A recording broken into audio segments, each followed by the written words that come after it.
How's Thanksgiving in your house? How's Thanksgiving in my house? Pretty good? It will be tremendous. You have any kids over, players over? Yeah, I'll have some over. There's going to be some of the guys who are from faraway land, like Matt Robinson, who's from California, and different guys of that nature, probably Bebe and Trayvon, some of those guys. In little ways, I didn't find out, so they told me they're coming. They've tasted Charlene's cooking before, so they were quick to say yes when they were invited. This week is kind of not normal because you got that Thursday off. Normally you have the day off, right? Yes. So how do you deal with that? Does that, what kind of problems does that present, or is it not a problem at all? Tell me how you. It's not as much as a problem as much as it speeds up your routine. Okay. A little bit later night than what it normally was last night, but at the same time, we just get everything ready for today's practice, and we're on schedule, ready to go. So it didn't really affect us at all. One of the last times Brandon was knocked out again, man, I haven't had any real meaningful innings now. Hopefully that will comfort him should he have to go. Should he have to go, then I'll be fine with him. We saw what he's capable of doing against Michigan, and hopefully he's gotten better since then, throughout the course of practice.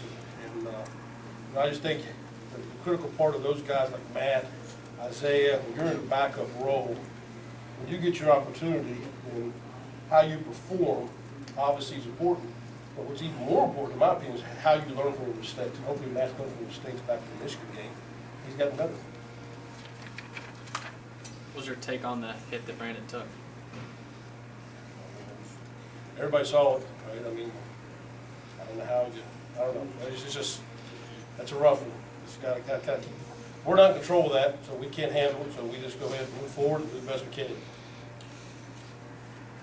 But yeah, in the half, first half, just what happened there?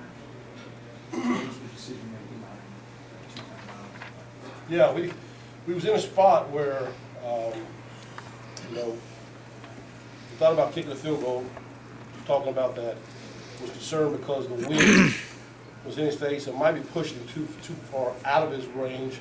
So he wasn't quite in that range. It's a 3-point game, 16 seconds. We took the timeout to talk about it. And then as we talked about it, we was going back and forth and said, okay, we'll go for it. And then the clock got on us again. So let's just take our time. We got 2 timeouts, we're fine. Just burn one more. Let's make sure we get the right thing and decide what we're going to do. So we talked about it, and we just thought, you know what? Our defense is playing well. Why not take a shot? Why? I mean, you got 16 seconds. See if we can go get a first down. If we get a first down, you'll get field goal range for the young man. So I wish I had that call back. I'd have called a different play. But I thought we did. I thought we did the right thing by trying to be aggressive, go after it against a good team, and our defense is playing well. So I just wish we would have taken a sack. That's the worst part about it. So I didn't like that part, but I mean that's basically what happened. How disappointing is it for you guys as an offense when the defense is playing well and holding them to field goals, but you guys aren't able to find the end zone? Oh, it's very. I mean, but you got to give them credit too. I mean, that's a good defense now. I said that going in. That defense I thought was as good as anybody was going to play. So, but it is frustrating because, like I told our guys, we're better. I think we're better than them. We didn't execute well enough to play. They executed better than we did on that Saturday. So, but hats off to them. They're a very good defense. Not many people score on those guys. A lot. Do you feel like you're lying against I thought they did pretty well. They kept him, for the most part, for as destructive as he can be, in check. But once again, they got more players than just AJ. They got a whole good unit. So, good football team. What did you see in Northwestern defensively? Obviously, last couple of years, really, really good. They're struggling this year. What do you think about them? What you see on them?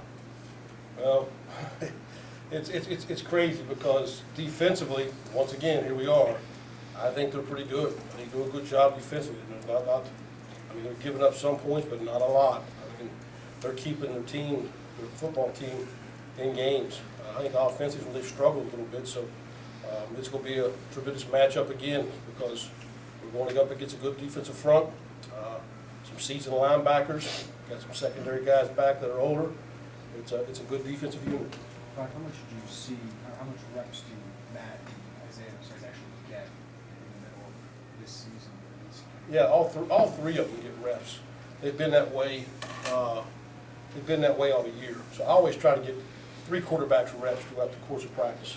Because like I said from the back of the beginning, we got to have 3 guys ready to roll at any time. So, you know, all of them get reps. Rod, Some just get more than others. Rod, this program hasn't had a winning season since 2011. You can clinch that with a win. What would that mean? Well, I think it's huge. Obviously, I mean, it shows the steps that we're building. Be good for this program, good for this university, good for this football team. And you know, we know the challenge at hand, and it's a rivalry game, right? Anything can happen in a rivalry game. So take all the records and throw them out the window and throw it up on Saturday, tee it up on Saturday, and go head to head. See what happens. It'd be a huge step progress for us. I think for us.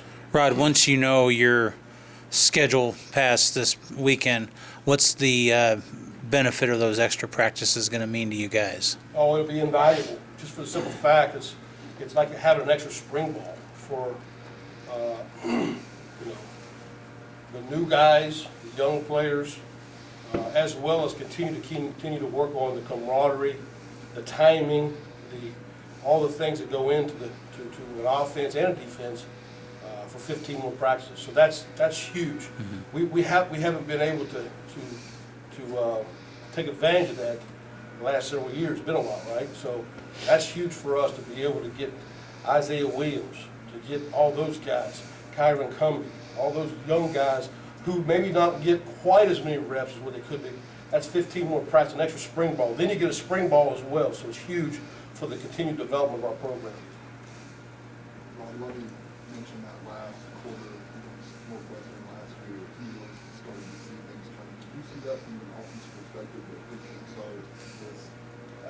You could see during that game that in the second half, our kids were starting to gain some more confidence, I think, more momentum. It was like just something was missing. I mean, we drive it, couldn't quite get the ends. You know what I mean? Just wasn't quite finishing. So, but you could see the kids were starting to understand and say, hey, listen, we can play with whoever we want to in this conference if we go out and play our game. But you got to play. You got to play with effort. You got to play with great discipline. If we don't do that, we don't have a chance. We're not good enough to play with teams without those things. If we play with great effort, great discipline, and execution, we can play with anybody in the league. What are those seniors that have, most of them, been here longer than you? What do they mean for you and your time here? Yeah, great question. I guess I'm the new guy, right? So newer anyway.